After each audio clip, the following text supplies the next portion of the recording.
Hi, Big Tractor Power fans. I'm out in a western Kentucky field with a 1977 Allis-Chalmers 7040 tractor. This machine is applying anhydrous ammonia with a DMI Nutri-Placer with tru-trak-r shanks to place the nitrogen source into the ground for the new corn crop that will be put into this field. We'll spend some time hearing and seeing this machine at work. We'll climb up in the cab and take an in-depth look at the controls and the setups of this tractor, as well as discussing the specifications of the machine. So let's head out to the field and see it at work.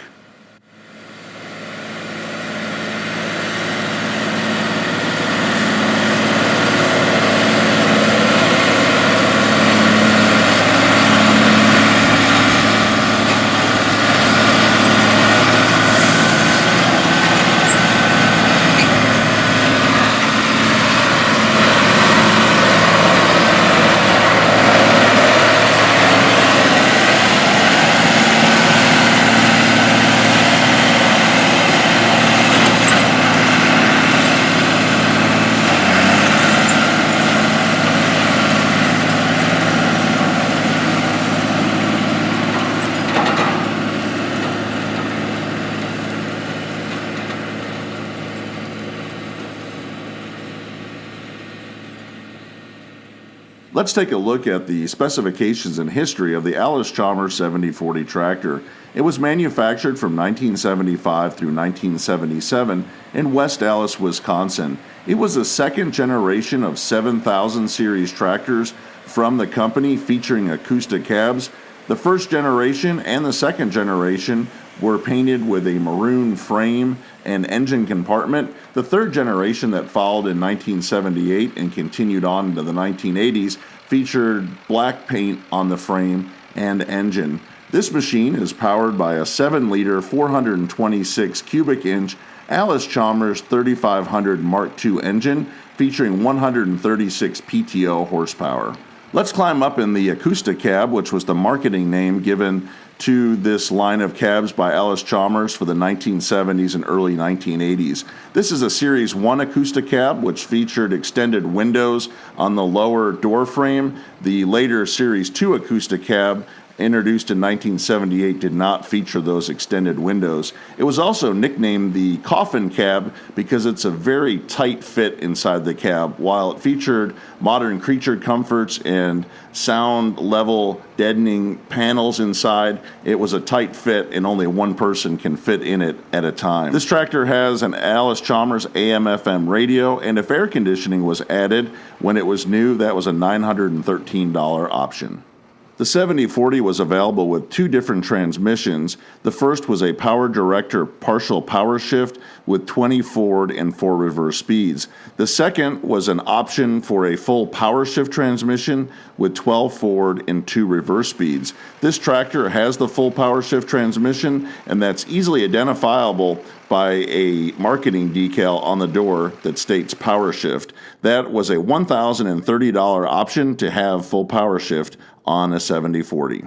This 136 PTO horsepower tractor features a 51-gallon diesel fuel tank and weighed in at 11,700 pounds when it rolled off the assembly line in West Allis, Wisconsin. It can be field weighted up to 17,380 pounds, and you can see that this 7040 has a full set of suitcase weights across the front of the tractor. Front wheel assist was not available on the Allis-Chalmers 7000 series tractors from the factory. They were all two-wheel drive models, but dual wheels for the back were available. This one has banded duals. They have a 30-inch row crop spacing. Back in the 70s and 80s, this tractor may have cultivated corn and soybeans, and that wheel spacing would allow it to have flotation and traction while working in the growing row crops. An axle dual was also available for the tractor. The original price tag of this machine back in 1977 was $24,550. That baseline price did not include the additional cost for air conditioning or the power shift transmission. At age 42, this is a pretty nice looking tractor. You might have noticed in the cab tour that it only has 3,479 original hours. It has had headlights added to the grille of the tractor. Those were not an option back when the tractor was new. I want to thank Divine Family Farms for inviting me out to see their Allis-Chalmers 7040. There are some young fans of Big Tractor Power in the family. While we were out in the field, we also found some wildlife. It was pretty neat to see this little turtle walking through the field. I always enjoy visiting Divine Family Farms because they have a great lineup of classic AGCO brand farm equipment. This Allis-Chalmers 7040 was definitely a standout to be able to film and see it work out in the field. In the past, I've featured the family's Allis-Chalmers 440 four-wheel drive tractor and deutz-allis Gleaner L3 combine on the channel. Watch in the near future for their Oliver 1850 tractor on Big Tractor Power YouTube. And if you'd like to see more videos like this one, I hope you'll consider subscribing to the channel, where there are over 1,000 videos of farm machines in action. If you have any questions or thoughts about the video, please leave them in the comment section below, as I try to respond to every post that is made. If you'd like to get a preview of what is coming up next on Big Tractor Power YouTube, make sure to check out Big Tractor Power Instagram, where I share pictures and short video clips of what is currently being filmed in the field. As always, thank you for watching.